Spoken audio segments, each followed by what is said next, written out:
everyone. Welcome back to another episode of the And Also podcast. I am Madison, your host. And first, I want to apologize for not uploading an episode last week. Honestly, life got the best of me. I'm just going to be honest with you. It was a very busy and very transformational week for me. And that's why I'm coming back with a solo episode, because I just kind of wanted to have a moment of heart to heart with you. So last week I was house sitting and dog sitting for my parents, and I just had a lot of alone time to think and to be by myself and to like process my current life and where I'm at and kind of what I want for myself. And just came to a lot of realizations about my immediate future and kind of where I want to take my career and where I want to be in a year from now. So I did a lot of reflecting, and I'm going to have some major announcements coming soon on my social platforms. I'm sure you guys will find out if you follow me here, but also if you follow my YouTube, my personal YouTube and my Instagram. There's a lot happening for me, and I'm so grateful. And I also don't want to slack on this show. I love doing the show, and the response I've gotten is, wow, just absolutely incredible. So I just wanted to, one, apologize for missing last week's upload, but also thank you guys for allowing me to share such vulnerable stories and giving me a space to give other people space. I couldn't be more grateful for that. And I'm really excited that you guys are liking the show so much. And that just means so much to me. So thank you. If you've been a loyal listener or viewer, wow, that's just like bizarre to me that people actually want to watch this and listen to what I have to say. Of all people, I'm just some random, 24-year-old, but also that you guys want to listen to these guests, people you don't know, people you haven't been following or haven't been listening to, and they're just, to you, random people, but they're sharing such vulnerable and beautiful stories. So just thank you for allowing this show to happen and to be a real thing. In this week's episode, I wanted to do a solo episode talking about ADHD. But before we get into that, of course, I want to share with you my drink of the day. I've been on a vitamin water kick lately. I don't know what it is. I'm just so obsessed with the vitamin water, acai blueberry, pomegranate, the triple X. Why do they call it that? I don't know. It's so good. I'm obsessed with vitamin water. I don't know what it is. I usually don't like flavored waters, but something about this just hits. This is the antioxidant one. They have a caffeinated one that I really like too. But literally every time I see vitamin water, my mouth just starts watering. Like I need it. It's not a choice for me. Vitamin water is not like, oh, maybe. It's like, no, if I see it, I'm buying it and I'm chugging it. Like, I wouldn't be surprised if this was gone in the next 3 minutes. And I'm not usually like that with drinks. I take my sweet time, if you know me. It could take me 15 minutes to take my first sip, okay? Regardless, I love me some vitamin water. I think it's delectable. I think it's the perfect amount of sweetness without being overwhelming, and I love acai blueberry pomegranate. 200% antioxidant, vitamin C, 50% selenium, 40% vitamin A. Ooh, I don't even know what that means for me, but I know that this makes me feel good. Low-key, for the first time in my life, I've been struggling with my drinking water, so if vitamin water is going to help me with that, period, down boots, it's happening. Okay, and next we are on to book of the day. I've actually not read many books about ADHD specifically. I've read a lot of books about mental health, madness, schizophrenia, autism, general, mental health struggles. And this one kind of spoke to me. It's called Darkness Visible, a Memoir of Madness by William Styron. Look, I can't get enough of this book. I really enjoyed this. So, though it's not directly about ADHD, it's about the novelist William Styron. He was the author of Sophie's Choice. He basically struggled with extreme insomnia, and it kind of left him losing his mind in a pit of despair, which ultimately nearly left him on the brink of suicide. The reason I chose this book is because one of the huge symptoms of my ADHD is insomnia. So I related to a lot of what he was talking about in relation to not being able to sleep and how impactful that can be on your mental health. I also really enjoyed this book because he makes a lot of references to Albert Camus, who is truly one of my favorite existential authors of all time. I mean, he's my favorite author, basically. It's one of the few fiction authors I can generally read. Kafka and Sartre has some fiction that I really enjoy as well. As soon as he brought up Camus, I was engulfed in this book. It just really talks about like how deep of a despair you can feel and how you can get so engulfed in those really dark feelings. I mean, he talks about like medication use in the 80s and kind of his experience with that and the stigma, and just you can really see by reading this book how much has changed in the world of mental health and the study of mental health and mental illness. So it was just a really interesting read for me.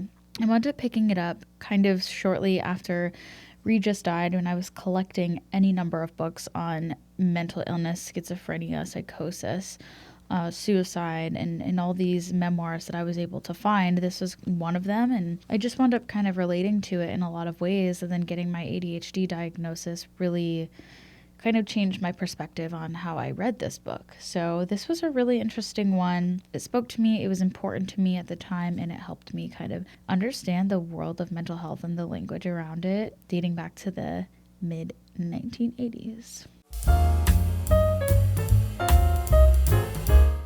So with all of that being said, I think we should jump right into today's episode all about ADHD and my experience with it. Now, before I kind of talk about this, I think there's a few things to know about ADHD that are really important. There's a huge kind of wave of this obsession and romanticization of ADHD and thinking it's like quirky and cute. And I'm really not a fan of that. I think this is the case with a lot of mental illnesses, especially in the age of TikTok. I'm not a fan. And that is because ADHD is not just like, oh my God, I can't focus. My mind is all over the place. It's like, oh, I'm so different. It's not that. At least for me, it is not that. It is something that has debilitated my lived experience to the point where it brought me to a place of absolute defeat with myself. I could not stand myself. I could not stand the way that I thought. I could not stand the fact that every single task was debilitating for me. My case of ADHD has been classified by my psychiatrist and therapist as extremely, extremely severe. I am not a person who can function in living normal life with my ADHD without medication. And unfortunately, I had to do that for the first 22 years of my life. I'm 24. So the first 22 years of my life were very, very, very hard. It's like I'm actually trying not to cry talking about this because I do feel like ADHD is very misconstrued and is seen as like cute and, oh, I can't focus. Like I just move around and fidget so much. And maybe that is somebody's experience. I'm not trying to say that that's not equally as valid, but I do find that there's a huge wave of self-diagnosis with ADHD. You know, there's overlapping symptoms, which I will get into later because I was misdiagnosed for a very long time, hence why I never got the treatment I needed to function. Since early childhood, I was showing signs of ADHD. I really struggled as a kid with what I now know to be autism and ADHD. At the time, I had been diagnosed with bipolar disorder in my late childhood, early teenage years. And unfortunately, with that diagnosis came a lot of trouble for me because I didn't have bipolar disorder. I don't have bipolar disorder. They had mistaken my ADHD symptoms for mania. And so I was put on medication for bipolar and for manic episodes, which caused my ADHD to spiral out of control, leaving me in one of the worst mental states I had ever been in my life. And so when I finally got the correct diagnosis years later and was on the right medication, I never in my life have felt that mentally free and that mentally sane. I thought I was losing my mind for the majority of my life. I thought that genuinely there was like a part of my brain missing or like completely not functioning. And it was a really, really difficult experience to go through the majority of my life not being able to do basically anything that other kids could do, having extreme anger issues and extremely high emotions and extremely intense mood swings. Extreme sensory issues, having to take all of, this number of things and continue to function as if I was just a normal kid. It made life so hard. And so I say all of this to really emphasize that if you think you are struggling with ADHD, I highly, highly, highly recommend to talk to a psychiatrist and to get a proper diagnosis, because this wave of self-diagnosed like people on TikTok, especially, there's a reason I don't have TikTok because it just frustrates me, but the wave of self-diagnoses, I think it's a start, right? A self-diagnosis is like, oh, I've come to this realization that there is this thing that I'm dealing with. For me, that's a starting point. When I realized that ADHD could be the issue for me, I had to get help. And that's what I got my diagnosis. But this idea that we can just self-diagnose and then talk about these things online as if we are full-blown experts is quite literally scary and dangerous to people who are actually suffering. I wanted to kind of put that out there because ADHD has been a huge, huge hindrance on my life and my ability to function. And I know so many other people have that same experience who've been diagnosed. And then I see it being romanticized online, and it's just, it's frustrating. So the other day I was scrolling on Threads and I saw a thread. Do they call it a thread? I almost called it a tweet. I saw a thread that very much frustrated me. It read, I've never used in my life services, psychologist or psychiatrist or any pills. I believe it's a scam for stuff like ADHD. I think maybe ADHD or similar neurodivergent stuff is just a thing like a character trait. Doctors and pills are needed for severe mental health diagnoses like schizophrenia. It's an actual condition when people cannot live without it. In other cases, if a human is not stupid, they can learn everything about it online. ADHD is exaggerated in the media. Naive people buy courses or book psychologists online, but in reality, if they put in a minimum effort, they can figure it out with our internet. 100 years ago or even 20 years ago, people didn't give a damn about ADHD. They worked because they had 90% fewer discussions than we have now. I don't think it's an excuse for anything. It's good for farm companies, but people, oh man, that fired me up. Let's just start there. That fired me up for very obvious reasons. What the man? For me, as someone who has struggled my way into existing with ADHD until I was medicated, I truly, honestly lived a tortured life in my head. I quite literally cannot function without Adderall. There are coping mechanisms I can use that help in moments of desperate need. But my day-to-day, I honestly believe I would wind up killing myself if I tried to go back to a life without my medication. And maybe some people think that that's crazy, but guess what? It is 2024. Can we stop demonizing medications for mental health? I'm sorry, if someone has high cholesterol and they need a medication to keep themselves alive, if they have diabetes and they need insulin to keep themselves alive, that's not stigmatized or shamed in the same way that it is if I have a brain malfunction and I need to take medication to survive. It is absolutely bizarre for somebody to say this. This girl goes on to basically say that she has self-diagnosed ADHD. She is so grateful for her ADHD and it helps her get things done. And that's great. If she is really struggling with ADHD and it's not debilitating, great. But to blanket statement that ADHD medication is a crutch and oh my God, can we stop the stigmatization of mental illness, please? To shame medication users in this way is so toxic and incredibly irresponsible for someone who's verified. It's unreal. I wanted to put that out there because I want to say that anybody who's struggling with a mental health issue, get your diagnosis. get your diagnosis, because I promise you, even if medication is a temporary solution to maybe more long-term permanent coping skills and, rewiring the way that you think to help support your mental health, it will be a good thing. And there should be no stigma. If this message reaches one person, if you are watching this and you are struggling with any sort of mental health disorder and you've been considering medication and you have accessibility to get medication, please take advantage of it, because it truly saved my life. Stop listening to what people online are saying about medication's a crutch, medication's this, you just need to change the way you think. People haven't always been like this. That's great. Whatever. They can think what they want. But if you feel the need to take medication and you feel that it's going to be conducive to your mental health and your overall functionality as a human being, do it.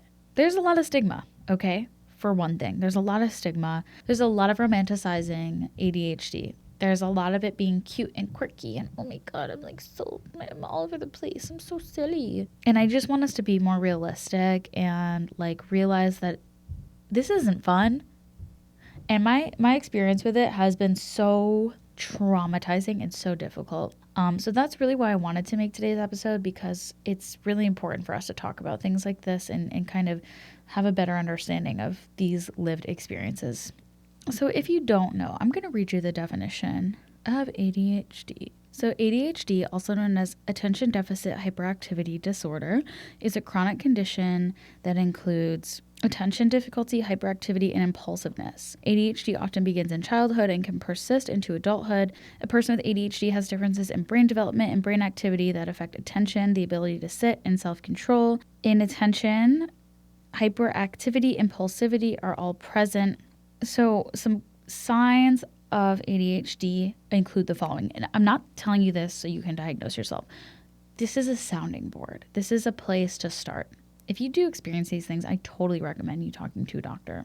For me, some of my issues are I struggle with making a lot of careless mistakes, listening closely, maintaining eye contact, organizing, following instructions, reading instructions, and processing them. I have a huge issue with executive functioning, organizing my life, getting things done in an order that makes sense. I lose so much stuff.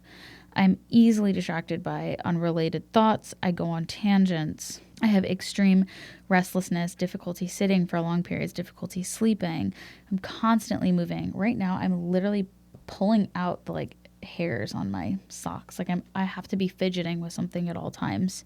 I'm unable to really be quiet, and I talk excessively. I have a compulsion to say everything that comes into my mind, even if it's not appropriate. And that one's been really difficult for me. I cut people off. I interrupt people because my brain is going so fast.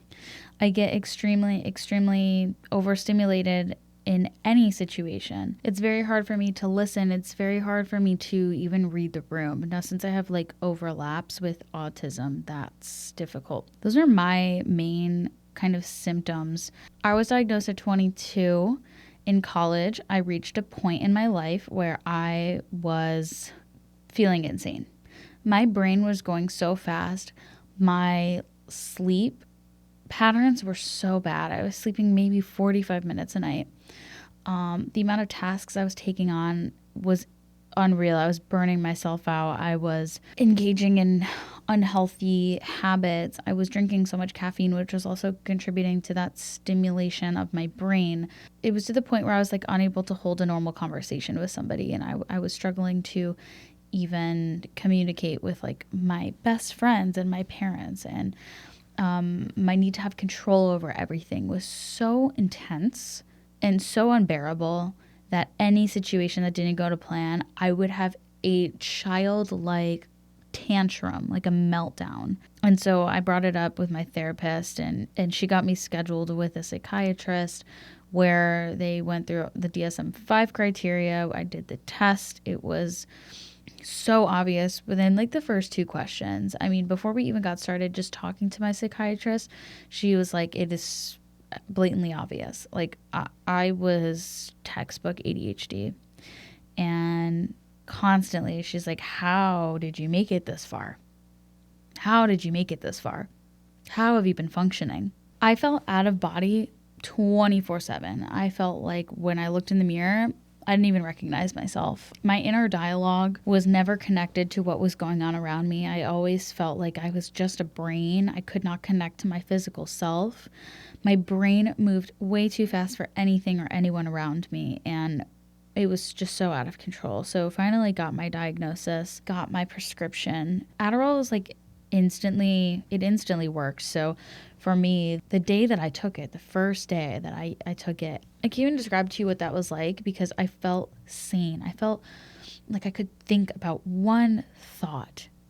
Maybe even just two thoughts was less than the 1,000 that were racing through my head every moment. From that point forward, like this was my, last year of college. This was right actually before Regis had died, adding the grief on top of the ADHD it's like a whole other thing. When I started taking medication, I was able to look at my patterns way more clear and look at what had led up to me needing that diagnosis, and just I could see finally how absolutely out of my mind I was. In the moment, I didn't realize how bad my mental behavior was and my habits and my train of thought and just how bad that neurodivergency was until I took medication. When I took medication, it was like, oh my God, how was I living like that? How did I do that for the past 22 years? It was a really hard thing.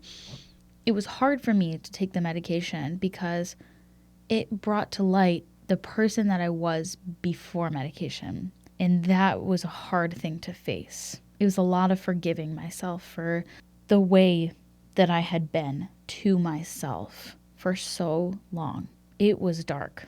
That diagnosis, it changed my life. My parents were relieved. My family was relieved. My friends saw changes in me, and it was great to get that diagnosis. Basically, they had undiagnosed me essentially with bipolar, diagnosed me properly with ADHD and PTSD. And that was such a relieving feeling because for the first time in my life, I felt free from my mind. I felt like finally there's an answer for my madness. And that had lifted a massive weight off of me. I was just so elated in that moment to finally have answers after all these years of struggling with my mental health, doing outpatient programs, getting diagnoses, trying all these medications, therapist after therapist, struggling from childhood, never knowing why I could not fit in with other kids, why I could not connect my mental and physical self as one unified thing, why I could not calm down, why I could not sleep or eat or do anything without fidgeting and feeling out of control to the point where I needed to control circumstances around me constantly. Finally, getting that answer. It was a feeling I cannot describe. It was so amazing. Specific challenges I've faced due to my ADHD. I mean, even as a child growing up, I was very, very difficult and I was viewed as very difficult, very problematic, very middle child syndrome. But really what that was feeling out of control and disconnected from my own mind and body because of my extreme ADHD, and constantly feeling misunderstood, constantly feeling disconnected from people, from experiences, from my schoolwork, from my passions and hobbies, and feeling like there was literally nowhere in my life. I don't want to cry, but like, wow, it was hard. Just feeling like there was nowhere in my life where I genuinely fit in, where I was genuinely able to like connect with myself and those around me and live in the moment. And living in the moment with the level of ADHD that I have is so hard. It's so hard. It was a chore growing up. And especially to not have answers and, have doctors be like, oh, she's fine. She's just a hormonal teenage girl, or just she's just a growing kid. I don't even want to get into the gendered conversation around neurodivergency because unfortunately, like, females are way less likely to get diagnosed and their behavior is just seen as like, oh, that's just how girls are. And the process of masking ADHD and autism in girls is so incredibly sad and problematic in society that, you know, young boys are taken way more seriously. And my parents tried to get me help as a kid, tried to get me diagnosed. They knew something was not working in my brain. Like my older sister, for example, like we had very different childhood experiences because I'm extremely neurodivergent, and my parents knew that, but help was not as accessible back in the early 2000s. My struggles were not taken seriously by my teachers, and you know, when I was doing my tests to get into kindergarten and stuff, I have a very high IQ. And that's always been the case. I've always been extremely smart. I was a year ahead academically. I started kindergarten when I was 4, and I was with 5 and 6 year olds. So it had seemed to teachers and, you know, my adult caretakers and peers at the time that I was just super intelligent, and how could anything be wrong when you have a kid who's just so smart? That was difficult because that was autism and that was ADHD, and it was missed for a very long time. So I had to struggle a lot throughout my childhood just to function and keep up with the neurotypical kids. My ADHD has impacted my relationships a lot, especially I think with my family, mostly growing up, because I was not like my siblings. And I had a shorter temper. I had this compulsion to say everything that I felt, which got me into a lot of trouble at times. I had a compulsion to act out and to be hyper emotional. And my parents, they did the best that they could with their circumstances and what they knew, because I didn't have any answers for why I was this way. You know, my parents took it as me just being a problematic child, and I can't blame them for that, because when professionals tell you your kid is fine, you have every reason to believe your kid is fine. So it made my childhood hard. It made my relationship with my parents hard. It made romantic relationships hard too. And after my ex and I had broken up, I had told my mom, I need to date somebody who has ADHD because I cannot date a neurotypical person. It will not work. And my boyfriend now has ADHD, probably at the same level as I do. And I have never experienced peace in a relationship before the way that I do with him, because we're both so neurotic and so all over the place, but we can ground within that with each other. I don't know if that makes sense to anybody. I'd be so curious to see if any of you who have ADHD also have a similar experience having a neurodivergent partner, having somebody who fundamentally understands on a very personal level the way that my brain works, because their brain works the same way, has been the greatest thing. And I truly will never go back to dating neurotypical people. And there's nothing against neurotypical people. I just can't. My last relationship, my partner was extremely neurotypical. Things he struggled with were more like anxiety, depression, where for me, it's like I'm on the spectrum. And that connection was so difficult, because I didn't understand his depression and anxiety. He didn't understand my neurodivergency. And so there was a lot of empathy that both of us we couldn't have for each other. We struggled so much with that. He had his mental health struggles too. But for me, it was so hard for me to relate, because I don't struggle with depression and anxiety at all.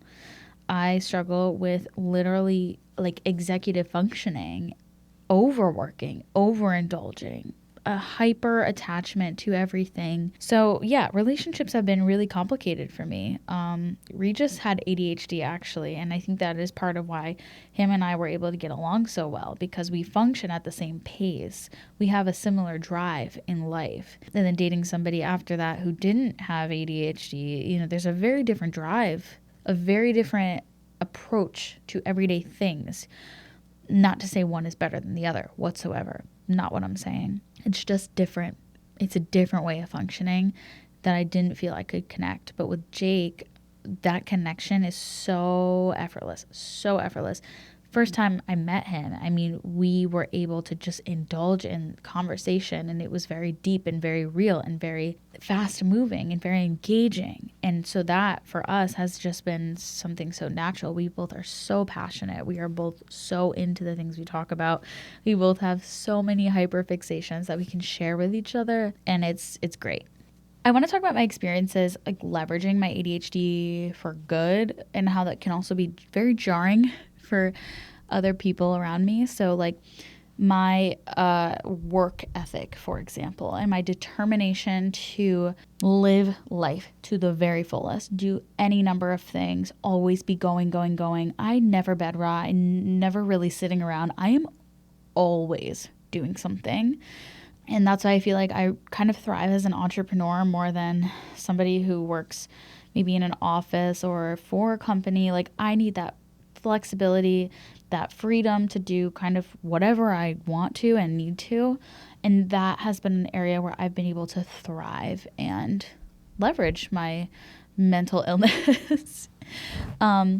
With that has come a lot of slack from people saying, I'm doing too much. I'm over engaging. I have too much on my plate. Are you sure you're okay? I'm worried about you. I hear that a lot from people, and it could be so frustrating because I know myself, and I totally appreciate the concern from people who care about me. At the same time, I know myself, and I've been in a place where I have worked myself to the bone, working 60 hours a week, like dawn to dusk, baby, just constantly throwing myself into something. And I've been in a place where that has hurt and burnt me out and has been miserable. But I have healed. I'm on my healing journey. I'm on Adderall. And that has helped so much with being able to unwind and calm down when I need to. But I like to work. I like to indulge. I like to be busy. I like to have hobbies and learn new things. There also is a downfall to that because my obsession with learning has brought me a lot of niche hobbies that can be pretty expensive. So like I'm really into skincare. For me, I can't just be into skincare. I have to go to aesthetic school. I have to learn everything about it. I have to read every book. I have to watch every video. I get so obsessed, but then I get bored. When I've learned it all, I'm like, okay, what's next? Now I want to be a philosopher. So I apply to master's programs. I take all these classes.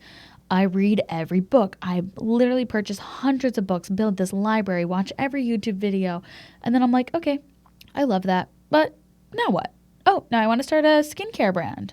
So I am a co-founder of a skincare brand and I'm doing this thing and I'm an entrepreneur, blah, blah, blah. Bored. Immediately bored. Then I want to be a therapist. So I learn everything about mental health. Literally read the DSM-5. Read every book. Talk to all these people. Start looking at getting a bachelor's degree in psychology. Then I get bored. Now I'm a video editor for a living. Freelancer. Videographer, doing all this stuff. And it's been a really good ride for me because I'm able to like switch gears whenever I need to. But I anticipate a day where I get bored. So that's a struggle for me. The drive is so high when it's there and it's rich and it's fueled by passion. But once I lose it or once I find interest in something else, I'm done. I do want to talk about the mental health impacts of ADHD. And I've touched on this throughout the episode so far of just like, how it's been a huge struggle. This is another thing, side note. I reach a point in the episode recordings where I'm like, okay, I'm over this. I just want to pack it up and be done. So high levels of stress and anxiety and even depression can kind of coincide with untreated ADHD. It can bring up a lot of that. It can bring up a lot of triggers and PTSD and kind of even like general anxiety, separation anxiety, social anxiety. You can almost get like paranoia and like stress-induced anxiety with how racing your thoughts out, how much you're overthinking, hyperfixating. Depression can happen a lot in people who struggle with ADHD. I've never struggled with depression with my ADHD personally. You can also struggle with relationships with people and just maintaining healthy relationships. I found myself in a lot of toxic relationship patterns, and I do kind of attribute that to ADHD in many ways. For me, having the combination of PTSD and ADHD has been difficult because it contributes to my struggle with sleep and with paranoia a lot. I go through kind of bouts of paranoia, and I know things that trigger it. For example, watching scary movies, watching true crime, anything like that. So now that we've kind of covered a lot of my experience with ADHD and the path it's kind of put me on in life, and my struggles, and a lot of disconnection, a lot of dissociation, a lot of derealization with myself, I want to talk to you about the importance of having a good support system. Something I recommend with your support system is ensuring that at least one person in your support system has ADHD, so that you have somebody you can really, truly fundamentally relate to. And for me, that's my boyfriend. And I mean, a lot of my friends have some sort of neurodivergency or ADHD particularly. Jake allows me the room to be neurotic, and we can do it together, which is kind of fun. And it allows me to feel connected to who I am and not feel crazy. Like when I'm talking to non-ADHD people, I feel crazy sometimes. I feel overbearing, over the top, dramatic, intense. And I don't like, nobody likes feeling that way. My mom is the greatest listener of all time. That woman has sat through my 2 to 3 hour tangents that jump from topic to topic to topic. That woman, she sits there and she's like, yeah, so engaged. But I also know that as the person who's kind of gets trapped in that, it's gotta suck, man. It's gotta suck. So I tell her all the time, like, if I'm getting to a point where it's like, shut up, Madison. You're going too far. I can't keep track. You gotta tell me, and that's okay. And don't get frustrated with the people who are telling you and holding you accountable. So having a system in place where you have trusted people who can tell you, hey, I'm not able to follow this conversation. I'm also on a time limit. So it's been 2 hours of you talking about 100 different things. That's important. Something else that has worked for me is having things I can fidget with, and having things that help me with my workflow. So yes, I can sit down and edit a video, but I need breaks. 15-minute breaks that I can engage in any other thing. These are my 15 minutes. After that, I have to get back to work. It's not a negotiable thing. So just allowing myself breaks, allowing myself to get up and walk around, having workspaces that are comfortable for me, going in to work in public. If you work from home, maybe leaving the home office may be helpful for you. I think my main advice for anyone who may be dealing with ADHD, or maybe anyone who thinks that they're dealing with ADHD, is to talk to a professional. I also want to address the fact that mental health care and healthcare, especially in America, is not accessible, period. I understand that not everyone can get a diagnosis. I understand that not everyone can get medication. I understand that especially people who are, teenagers or kids or just younger may not be able to have this conversation with their parents, and may not be able to get into therapy because of those sorts of barriers. If that's the case for you, don't lose hope. Don't lose hope. I know I kind of bagged on self-diagnoses a lot, and I think that there's valid points to that. But there's also scenarios where a self-diagnosis can be a starting point for you to build in coping mechanisms. If you think you have ADHD, A, if you can, get diagnosed. B, if you can't. We are very lucky to have the internet. I'm going to put well-researched resources down below for you to check out, to find coping mechanisms and to understand your functioning. I think the biggest thing with ADHD is understanding your specific needs. What works, what doesn't, what hurts, what helps. Talking to people about this, whether it's a friend, a parent, a trusted teacher, or, guardian of sorts. Talking about it is everything. For me, a diagnosis changed my life. For you, just coming to this understanding that you may have some sort of neurodivergence that might be enough. And it may lead you on a path of kind of research and self-discovery and reading books and reading studies. And that may lead you to a place of coping mechanisms that help you understand the way that your brain works. And that is so, so, so valid. My issue with the self-diagnosis really is the idea of romanticizing it, making it seem like a cute, quirky, oh, I can't focus thing. ADHD is so much more than that. ADHD can be super debilitating. It can also be, just not as severe. For me, it's been debilitating. And so that's why I struggle with the wave of self-diagnoses that tend to come with the wave of romanticization on TikTok, especially. There are so many ways to kind of help ADHD, whether it's journaling, exercising. Exercising for me has been life-changing too. Yoga, connecting with your body in physical ways. Not meditation. Meditation does not work for me. Cooking, like finding hobbies that your brain can engage with. That's been important to me too. And those are all things that you can do without a diagnosis or medication. So that's kind of my advice for someone who may not be able to get diagnosed. Find things that make your life more livable and more comfortable and stick to them. Whether it's exercise, reading, journaling, cooking, going for a walk. Having my cat has been life-changing too. He helps to calm me a lot and helps me to focus a lot. So things like that can be huge. And overall, just know that if you're struggling with ADHD or any sort of mental illness, you are not alone. It is a journey. It is a difficult journey, but there is never a day where I don't feel proud of myself for getting through and for finding coping mechanisms and for applying my skills. And I think we need to give ourselves a lot more praise for accomplishing day-to-day tasks. For me, it is so hard to get in the shower, okay? I can't, everything about the shower kind of grosses me out. It gives me extreme sensory issues, but when I do it, I feel good and I'm proud of myself. And I give myself that praise and I look at myself in the mirror and I say words of affirmation.